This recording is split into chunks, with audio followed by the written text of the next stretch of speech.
আসসালামু আলাইকুম guys, new গল্প আইসা পড়ছে। যাই হোক, বেশি কথা না কয়ে গল্প শুরু করা যাক। রাফি ভাইয়া, বাসায় তো কেউ নেই, বাহিরেও বৃষ্টি পড়তাছে, তুমি এই বৃষ্টির দিনও আমাকে পড়াতে চলে এলে? রাফি তার হাতের ছাতাটি টেবিলের এক পাশে রাখলো, তারপর অনুর দিকে তাকিয়ে রাগী স্বরে বলল, বাসায় কেউ নেই বলে আমি কি তোকে পড়াতে আসতে পারি না? অনু, তুই এটা কি করে বললি? অনু কিছুটা ঘাবড়ে গিয়ে রাফিকে বলল, আমি তো এটা বলতে চাইনি রাফি ভাইয়া। রাফি বলল, তাহলে কি বলতে চাইছিলি? আর খালামণি কোথায়? তখন অনু বলল, আম্মু বাসায় নেই আর আব্বু তো অফিসে। রাফি রুমের দরজা লাগিয়ে দিল। অনু ভয় পেয়ে গেল, বাসায় কেউ নেই, তাই অনুর আরো ভয় লাগছে। রাফি অনুর দিকে তাকিয়ে বলল, নিজের রুমে যা, তোকে আজকে পড়তে হবে। অনু মন খারাপ করে বলল, আজকে না পড়লে হয় না রাফি ভাইয়া, দেখো বাইরে কত বৃষ্টি, এই বৃষ্টির দিনে পড়তে মন চায় না। রাফি এবার রেগে গিয়ে বলল, থাপ্পড় চিনিস? থাপ্পড়ে তোর সব দাঁত ফেলে দিব, বেয়াদব মেয়ে, যা নিজের রুমে গিয়ে পড়তে বস। রাফির এমন কথা শুনে অনুর কান্না পেয়ে যাচ্ছে, কিন্তু কান্নাটা চেপে নিজের রুমে চলে গিয়ে পড়ার টেবিলে বসলো। অনু ইন্টার ফার্স্ট ইয়ারে পড়ে আর রাফি অনার্স চতুর্থ বর্ষে পড়ে। রাফি অনুর একমাত্র খালাতো ভাই। রাফির কোনো ভাই বোন নেই, অনুরও কোনো ভাই বোন নেই। অনুর মা আর রাফির মা আপন দুই বোন। অনু এবং রাফির বাসা যেহেতু কাছাকাছি, তাই অনায়াসে রাফি অনুর বাসায় আসতে পারে। রাফির এই হুটহাট অনুর বাসায় চলে আসাটাও অনু মানতে পারে না। অনুর মা রাফিকে কিছু বলেও না, উল্টো রাফি বাসায় আসলে অনেক খুশি হয়। তাই অনুর মা অনুকে পড়ার দায়িত্বটা রাফিকেই দিয়েছে। আর রাফি প্রচণ্ড রাগী একটা ছেলে। রাফিকে দেখেই অনু ভয় পায়, তাই না পারে কিছু বলতে আর না পারে কিছু সইতে। অনু খুব নিরুপায়। অনু মন খারাপ করে একটা বই বের করলো, ফিজিক্স বইটা বের করে পৃষ্ঠা এক পাতা দু পাতা উল্টাতে লাগলো। অনুর হঠাৎই মনে পড়লো তার আজকে কোনো পড়া হয়নি। রাফি ভাইয়া যে আজ তাকে কঠিন শাস্তি দিবে তা অনু ভালো করেই জানে। অনুর বুকের ভিতরটা ভয়ে কাঁপতে লাগলো। রাফি রুমে এসে অনুর পাশের চেয়ারে বসে বলল, আজকে তো ফিজিক্সের দ্বিতীয় অধ্যায় পড়া ছিল, এখন তোকে আমি ম্যাথ করতে দিব, ঝটপট করে ফেল, বেশি লেট করলে মায়ের খাবি। অনু অপরাধের স্বরে রাফিকে ডাক দিল, রাফি ভাইয়া। ওইদিকে রাফি ফিজিক্সের বইটা একটা অধ্যায় মনোযোগ দিয়ে দেখছিল। অনুর ডাকে অনুর দিকে শান্ত চাহনিতে বলল, হ্যাঁ বল, কি হয়েছে? অনু বলল, আমি রাফি রেগে গিয়ে বলল, কি মানে করছিস, ঠিক করে উত্তর দে। অনু কান্না জড়িত কণ্ঠে রাফিকে বলল, ভাইয়া আমি আজকে পড়া শিখতে পারিনি। রাফি কপালে হাত দিয়ে শান্ত স্বরে বলল, কি বললি, আরেকবার বল।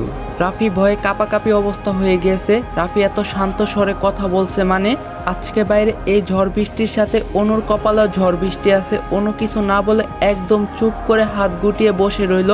রাফি আবারও অনুকে জিজ্ঞাসা করলো, কিরে অনু, কথা বলছিস না কেন? বলতে বলছি না।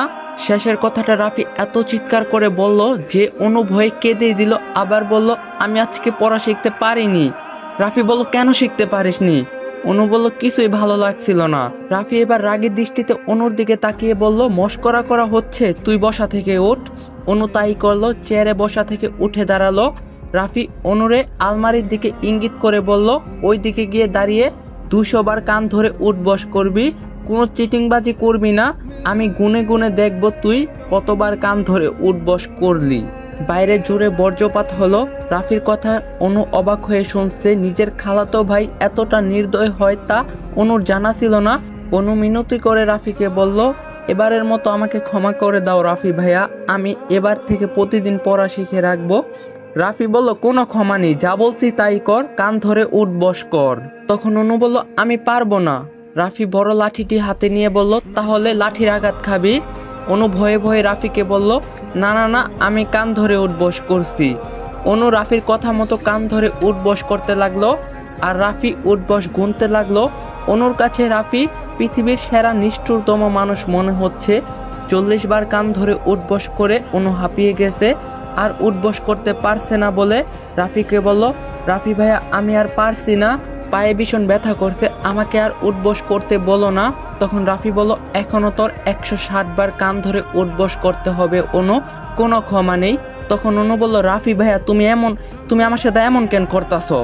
তখন রাফি বলল, পড়া শিখলে এমন কষ্ট করতে তোকে হতো না, এখন আমার কিছু করার নেই, কান ধরে উঠবস কর। অনু কষ্ট করে আরো 20 বার কান ধরে উঠবস করলো আর না পেরে মাটিতে শুয়ে পড়লো। রাফি চেয়ারের টেবিল থেকে উঠে এসে অনুর পাশে মাটিতে বসলো। রাফি বলল, এই অনু তোর কি হলো? অনু কোনো কথা বলছে না, অনু চোখ বন্ধ করে আছে। রাফি কোনো উপায় না পেয়ে অনুকে কোলে তুলে নিয়ে বিছানায় শুয়ে দিল। অনু চোখ খুলে রাফির দিকে তাকিয়ে চাপা কান্না করে রাফিকে বলল, রাফি ভাইয়া তুমি খুব পচা, আমাকে শুধু কষ্ট দাও। রাফি অনুর দিকে এক দৃষ্টিতে তাকিয়ে রইল। গাইস সবাই হেডফোন লাগাও। অনু বুঝতে পারছে না রাফি এভাবে কেন তার দিকে তাকিয়ে আছে। রাফি হঠাৎ করে অনুর দিকে ঝুঁকে এসে অনুর কপালে গভীর চুমু দিল। অনু ভয়ে কিছুটা দূরে সরে বলল, রাফি ভাইয়া তুমি আমার কপালে চুমু দিলে কেন? তখন রাফি বলল, বেশি কথা বলিস, তুই চুপ করে শুয়ে থাক, আরও 140 বার তোকে কান ধরে উঠবস করতে হবে। অনু রাফির ডান হাত নিজের দু হাতে আঁকড়ে ধরল। রাফি নিজের হাতে অনুর হাত চেপে ধরা দেখে অবাক হলেও কিছু বলল না, শুধু অনুর মুখের দিকে তাকিয়ে রইল। অনু রাফির হাত চেপে ধরেই বলল, প্লিজ রাফি ভাইয়া আমাকে আর শাস্তি দিও না। রাফির চোখ বন্ধ করে কিছুক্ষণ ভেবে তারপর বলল, শাস্তি দিব না, কিন্তু একটা শর্ত আছে। অনু ভয় পেয়ে রাফিকে বলল, কি শর্ত ভাইয়া? রাফি বলল, তোকে আমার দুগালে দুটো চুমু দিতে হবে। অনু চোখ বড় বড় করে শুয়ে থাকা থেকে উঠে বসে রাফির দিকে তাকিয়ে অবাক হয়ে বলল, কি? রাফি স্বাভাবিক কণ্ঠে বলল, যা শুনলি তাই করতে হবে, না হলে তোকে 140 বার কান ধরে উঠবস করতে হবে। অনু ভয় পাওয়ার দৃষ্টিতে রাফির দিকে তাকিয়ে বলল, আমি তোমার দুগালে চুমু দিতে পারবো না রাফি ভাইয়া, তুমি আমাকে অন্য কিছু করতে বলো। রাফি অনুর দিকে হিংস্র দৃষ্টিতে বলল, তাহলে 140 বার কান ধরে উঠবস কর। রাফি কথায় অনু কান্না পেয়ে যাচ্ছে। কতটা লজ্জাজনক পরিস্থিতিতে রাফি অনুকে ফেলছে। অনু কি করে এটা করবে? আর না করেও তো কোনো উপায় নেই, কারণ অনুর পায়ে এখন খুব ব্যথা করছে। পায়ের ব্যথায় উঠতে পারবে কিনা সন্দেহ। অনু উপায় না পেয়ে রাফির কাছে গেল। রাফি এখনো অনুর দিকে তাকিয়ে আছে। অনু রাফির খুব বেশি কাছে। রাফির থেকে অনুর দূরত্ব 1 ইঞ্চি। অনুর ভীষণ ভয় লজ্জা লাগছে, তাই অনু চোখ বন্ধ করে রাফির 2 কাঁধে নিজের 2 হাত রেখে রাফির গালে চুমু দিতে গেল, কিন্তু ভুলবশত অনু রাফির গালে চুমু দিতে গিয়ে ঠোঁটে চুমু দিয়ে ফেললো। অনু চোখ খুলে যখন ব্যাপারটা বুঝতে পারলো তখন অনেক জোরে চিৎকার দিল। এটা অনু কি করে ফেললো? ভুলবশত কিনা রাফি ভাইয়ের ঠোঁটে চুমু দিয়ে ফেললো। এবার অনু বিছানায় হাত পা ছড়িয়ে ছিটিয়ে কান্না করতে লাগলো, কিন্তু রাফি সেই একইভাবে বিছানার এক পাশে বসে আছে। রাফি অনুর কান্না দেখে মনে মনে রাফি হাসি পেলেও মুখে অনুকে বলল, বাহ অনু বাহ, তুই তো দেখি এক ধাপ এগিয়ে গিয়েছিস রে। তোকে বললাম আমার দুগালে চুমু দিলেই তুই শাস্তি থেকে মুক্তি পাবি, আর তুই কিনা সরাসরি আমার ঠোঁটে চুমু দিয়ে বসলি। তুই ভীষণ দুষ্ট হয়ে গেছিস। অনু একবার রাফির দিকে রাগী দৃষ্টিতে তাকালো, তারপর আবার লজ্জা পেয়ে তাড়াতাড়ি করে বিছানার কাঁথা নিজের শরীর এবং মুখে জড়িয়ে শুয়ে পড়ল। অনু রাফির বিপরীত দিকে ঘুরে শুয়ে রাফিকে বলল, রাফি ভাইয়া তুমি তোমার বাসায় চলে যাও, প্লিজ আমাকে আর কিছু বলতে এসো না।